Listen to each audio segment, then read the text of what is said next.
2024 లేదా 25లో డిగ్రీ లేదా బీటెక్ చదివారా? సాఫ్ట్‌వేర్ జాబ్ కోసం ఎదురు చూస్తున్నారా? అయితే కోడ్ జ్ఞాన్ 100 డేస్ కోర్సులో చేరండి, జాబ్ సాధించండి. Hi everyone, I am Poojita. I am from JFS 17 batch, Amirpet branch.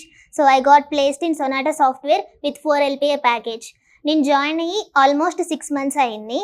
So everyday classes ఉంటాయి కదా మనకి. మాకు ఫస్ట్ యాప్టిట్యూడ్ జరిగింది, ఆల్మోస్ట్ ఒక 2 months జరిగింది. అండ్ తర్వాత SQL జరిగింది. ప్యారలల్గా ఫ్రంట్ ఎండ్ బ్యాక్ ఎండ్ కూడా జరిగాయి మాకు. డైలీ ఒక 3 hours ప్రాక్టీస్ సెషన్స్ ఉంటాయి. తర్వాత సాఫ్ట్ స్కిల్స్ కూడా జరిగింది మాకు. సో సాఫ్ట్ స్కిల్స్ అనేది నాకు HR రౌండ్లో అలాగే కమ్యూనికేషన్ రౌండ్లో చాలా బాగా హెల్ప్ అయింది. సో ఇంటర్వ్యూ ప్రాసెస్ వచ్చేటప్పటికి అక్కడికి వెళ్ళిన తర్వాత ఫస్ట్ మాకు ఒక సినారియో ఇచ్చారు. సినారియో ఇచ్చి ఈమెయిల్ రాయమన్నారు. సో అక్కడ నాకు సాఫ్ట్ స్కిల్స్ సెషన్స్ బాగా హెల్ప్ అయినాయి. టెక్నికల్ రౌండ్లో వచ్చేటప్పటికి ఏదో ఒక ప్రాజెక్ట్ని ఎక్స్ప్లెయిన్ చేసి ప్రాజెక్ట్లో మనం వేరియబుల్స్, మెథడ్స్, ఫంక్షన్స్ యూజ్ చేస్తాం కదా, అవన్నీ కోడ్ రాయమన్నారు. రాసిన తర్వాత జావాలో ఊప్ కాన్సెప్ట్స్ అడిగారు. ఎన్కాప్సులేషన్, ఇన్హెరిటెన్స్, పాలిమార్ఫిజం ఇవన్నీ అడిగి వాటిల్లో రియల్ వరల్డ్ ఎగ్జాంపుల్స్ చెప్పి దాంతోపాటు కోడ్ కూడా రాయమన్నారు. తర్వాత HR రౌండ్ జరిగింది. HR రౌండ్లో వచ్చేటప్పటికి మళ్ళీ ప్రాజెక్ట్స్ గురించి అడిగి మనకి బీటెక్లో సాఫ్ట్వేర్ ఇంజనీరింగ్ సబ్జెక్ట్ ఒకటి ఉంది. సో ఆ సబ్జెక్ట్లో క్వశ్చన్స్ అడిగారు. ఇంకా ఫ్యామిలీ బ్యాక్గ్రౌండ్ గురించి కూడా అడిగారు. నాకు ఒక చెల్లి ఉందని చెప్పాను. మీ ఇద్దరు ఎవరు బెస్ట్ అని అడిగారు. అంతే. HR రౌండ్ వచ్చేటప్పటికి అలా జరిగింది. క్లాసెస్, ప్రాక్టీస్ సెషన్స్ ఇవన్నీ చాలా బాగా హెల్ప్ అవుతాయి, బాగా యూస్ చేసుకోండి. So recently I got placed in Solera company with 7.2 LPA package. Already 2 months ముందు నాకు సొనాటా కంపెనీలో 4 LPA ప్యాకేజ్ జాబ్ వచ్చింది, కానీ అది ఆన్బోర్డింగ్ ప్రాసెస్ కొంచెం డిలే అయిందనమాట. సో ఈలోపు ఈ టైంని నేను వేరే కంపెనీస్కి ఇంటర్వ్యూస్ ఇవ్వడానికి యూస్ చేసుకున్నాను. అలా నాకు విప్రో, సొలేరా ఈ 2 కంపెనీలు వచ్చినాయి. నేను సొలేరా చూస్ చేసుకున్నాను. సో ఈ ప్రాసెస్లో కోడ్ జ్ఞాన్ అనేది మనకు చాలా బాగా హెల్ప్ అవుతుంది. ఇంటర్వ్యూ ప్రాసెస్ చూసుకుంటే మొత్తం 4 rounds జరిగినాయి. First aptitude round, second technical round, తర్వాత 2 TRs జరిగినాయి.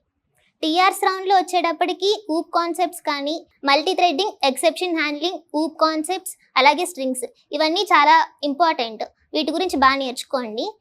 నన్ను కోడింగ్ క్వశ్చన్స్ ఏమి అడిగారంటే స్ట్రింగ్స్ పైన number of words in a sentence, duplicate words in a sentence, count of character in a sentence, అలాగే రివర్స్ ఆఫ్ ఏ స్ట్రింగ్, ఇంకా minimum length of sub string. ఈ coding questions నన్ను interview రౌండ్లో TRలో అడిగారు. ఇంకా OOP concepts, multi threading, exception handling వీటి మీద కొన్ని క్వశ్చన్స్ అడిగారు. ఇంకొకటి ఏం అడిగారంటే instance block, instance method, static block, static method, constructor ఇవన్నీ కోడ్స్ రాసి ఎగ్జిక్యూషన్ ఆర్డర్ రాసి అవుట్పుట్ రాయమన్నారు. సో అలా ఒక క్వశ్చన్ అడిగారు. 3.5 LPA వస్తే చాలా నార్మల్ ఇంటర్వ్యూస్ జరుగుతాయి. అబోవ్ 6 lakhs ప్యాకేజ్ మీరు క్రాక్ చేయాలి అంటే చాలా ఇన్ డెప్త్ స్కిల్ నేర్చుకోవాలి. ఆన్ పేపర్ అట్లా లాజిక్స్ రాయటం ఉండాలి. ఇప్పుడు తను సొనాటా అటెండ్ అయింది, ఇంకోటి విప్రో అటెండ్ అయింది, సొలారా అటెండ్ అయింది. ఏ ఇంటర్వ్యూ ఎట్లా అనిపించింది? సో విప్రో అయితే కొంచెం ఈజీగా ఉంటుంది. విప్రోలో నన్ను ఫిబొనాకీ సిరీస్, ఇంకా swapping A number, reverse of a string ఈ 3 చాలా చిన్న ప్రోగ్రామ్స్ అనమాట. ఇవి కొన్ని HR క్వశ్చన్స్ అడిగారు. అది 3.5 ప్యాకేజ్ కాబట్టి అదైతే చాలా ఈజీగా అయిపోయింది. సొనాటా 4 LPA ప్యాకేజ్, దాంట్లో ఊప్ కాన్సెప్ట్స్ ఇంకా ప్రాజెక్ట్స్ మీద ఎక్కువ ఫోకస్ చేశారు. సో అది కూడా కొంచెం ఈజీగా అయిపోయింది. కానీ 7.2 మాత్రం 2 టెక్నికల్ రౌండ్స్ జరిగినాయి. ఇంకా చాలా డీప్గా అడిగారు. సో ఎక్కువ కోడింగ్ క్వశ్చన్స్ కూడా రాయమని అడిగారు. మనకి మల్టీ థ్రెడ్డింగ్లో స్లీప్ మెథడ్, జాయిన్ మెథడ్ ఉంది కదా, అవి డెడ్ లాక్ సిచ్యువేషన్స్, వాటి కోడ్ కూడా రాయమన్నారు. సో అది కొంచెం కష్టంగా ఉంది.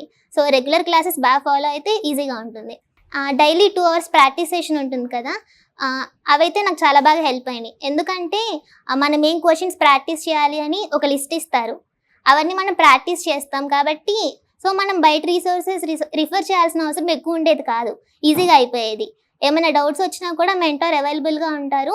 సో ఫాస్ట్గా డౌట్స్ క్లియర్ చేసేవాళ్ళు.